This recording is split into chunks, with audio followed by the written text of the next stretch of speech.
speaking, what is the role of carbon dioxide in the body? There's 5 things we talk about, and I'm sure there's a multitude of roles for carbon dioxide.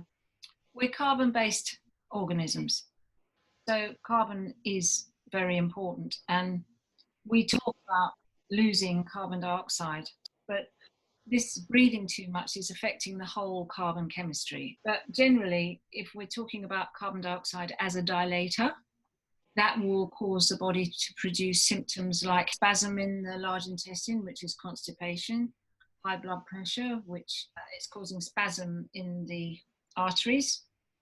Veins can become very weak, and you know that the way blood is transported in the veins is very different from in the arteries. So people get varicose veins because the walls of the veins become very weak because of carbon dioxide deficiency. Asthma is known to be just spasm in the bronchus, but asthma of the pancreas is diabetes. Asthma in the heart is heart attack. Asthma in the blood vessels is high blood pressure. Asthma in the brain is headache. These are but some spasms. Asthma in the muscles, muscle fatigue and chronic fatigue, that's spasm in the muscles. That is carbon dioxide as a dilator and an antispasmodic.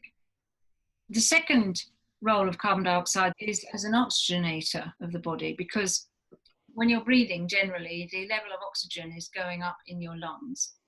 Now, you've got 21% oxygen in the atmosphere. You don't need that much oxygen in the body to be absorbed by the hemoglobin. I think it's about 2% you require. The problem is getting the oxygen off the hemoglobin. And for this, you need carbonic acid. It's the potential hydrogen.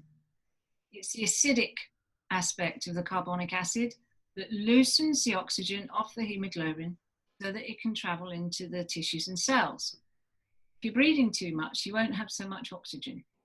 The more optimal you breathe, the more optimal your oxygen level. The third role of carbon dioxide is that of carbon dioxide as a pH regulator. Again, the carbonic acid is your regulator of pH throughout the whole body. If you go to any biochemical textbook, you'll see in all the biochemical cycles that there's copious amounts of carbonic acid.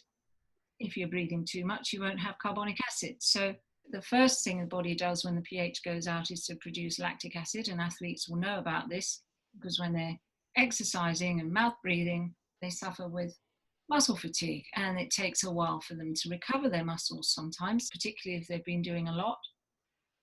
If you have a high control pause, you won't have muscle fatigue and you won't suffer with having to recover after physical exercise. There won't be any recovery time. So you need carbonic acid for managing the pH. There's another thing to mention here is people with osteoporosis.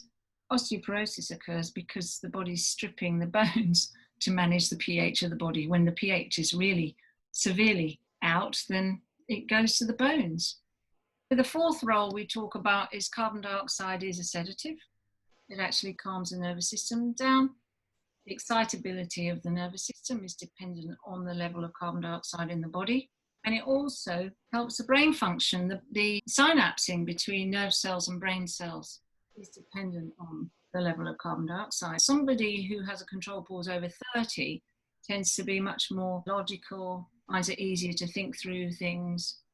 Once your control pause is less than 30, then our response to situations becomes much more emotional because of the lack of oxygen, the overexcited nervous system, and the fight-flight mechanism.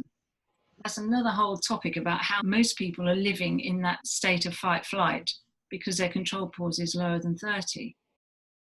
And finally, the immune system, the bonding between the antibodies and the antigens is linear to the level of CO2. So if you want an orderly immune system, you need to have a control pause of 30 and above.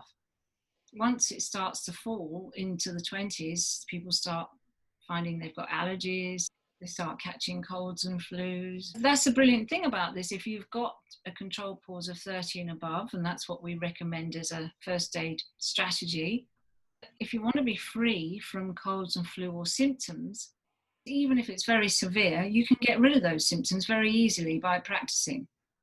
Mostly you won't feel the symptoms, but if the kind of virus or bacteria around is pretty potent, you just work on the symptoms, you can get rid of it by doing your practice.